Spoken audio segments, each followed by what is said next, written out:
दोस्तों, बलिया के विकास के लिए लगातार काम किए जा रहे हैं। जिले के विकास को गति देने नित नई घोषणाएं हो रही हैं और शासन प्रशासन मिलकर इन घोषणाओं को धरातल पर उतारने का काम कर रहा है। इसी के तहत अब बड़ा निर्णय लिया गया है कि ग्रीनफील्ड एक्सप्रेस वे के लिए जयप्रभा सेतु के बगल में 2 लेन का एक नया सड़क पुल सरयू नदी पे बनेगा। दोनों सेतु को मिलाकर यह 4 लेन होगा। बिहार के रिविलगंज बाईपास से माझी, चांदियर, मठ, योगेंद्र गिरी के रास्ते भोजपुर से होते हुए यह सड़क हैबतपुर बाईपास से गाजीपुर तक जाएगी। क्षेत्र के लोग मानते हैं कि इसके निर्माण से विकास का मार्ग प्रशस्त होगा। आपको बता दें कि गाजीपुर से बलिया होते हुए बिहार के माझी तक बनने वाले ग्रीनफील्ड एक्सप्रेस वे के लिए जमीन खरीद की प्रक्रिया जल्दी शुरू हो सकती है। राष्ट्रीय राजमार्ग संख्या 31 को 4 लेन करने की परियोजना को गति देने की कवायद शुरू हो गई है। चिन्हित गांव के अभिलेख जुटाने की प्रक्रिया शुरू कर दी गई है। हाल ही में NHI और विशेष भूमि अध्याप्ति विभाग के कर्मचारी भूमि को चिन्हित करने में जुटे हैं। बताया जा रहा है कि एक्सप्रेसवे सदर तहसील के 73 और बैरिया के 14 गांव से गुजरेगा। हालांकि इसकी संख्या बढ़ भी सकती है। भूमि के चिन्हीकरण के बाद इसका गजट कराया जाएगा। इसके बाद खरीद शुरू होगी। NHI आजमगढ़ के परियोजना प्रबंधक ने बताया कि अभी सर्वे का कार्य चल रहा है। सर्वे पूरा हो जाने के बाद भूमि अधिग्रहण की प्रक्रिया शुरू होगी।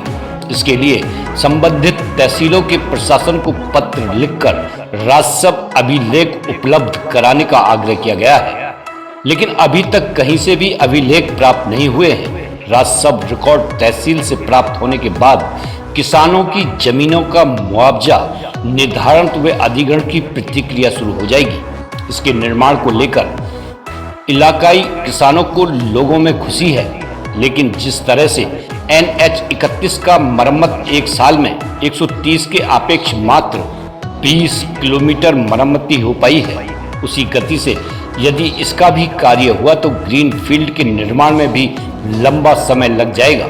इसके निर्माण की अवधि 4 साल बताई जा रही है। लोगों का मानना है कि इस एक्सप्रेस वे के बनने से आवाजाही में सहूलियत होगी, इससे रोजगार के साधन भी बढ़ेंगे।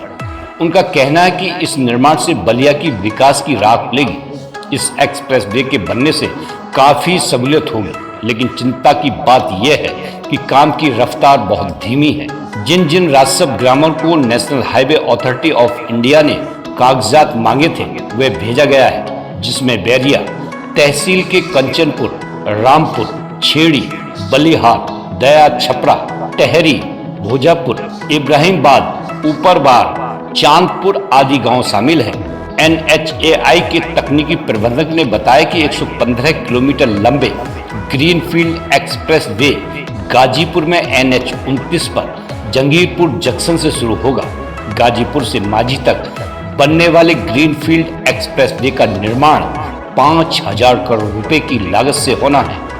इसमें सदर तहसील के 73 और बैरिया तहसील के 14 गांवों की जमीन ली जाएगी। यह मार्ग 4 लेन का होगा।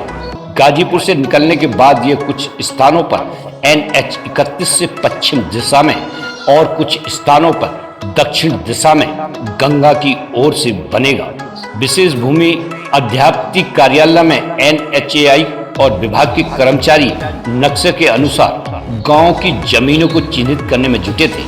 विशेष भूमि अध्याप्ति अधिकारी उपेंद्र सिंह ने बताया कि अभी जमीनों को चिन्हित करने का काम किया जा रहा है। इसके बाद स्थलीय निरीक्षण कर जिला अधिकारी को रिपोर्ट भेजी जाएगी।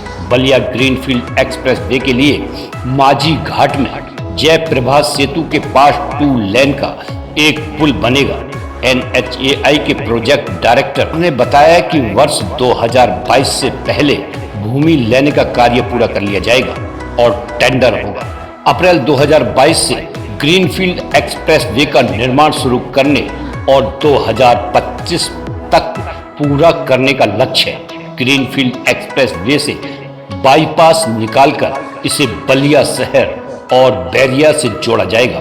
तो दोस्तों, ये जानकारी आपको पसंद आई होगी। आप अपना प्यार और सहयोग यूं ही बनाए रखें। धन्यवाद।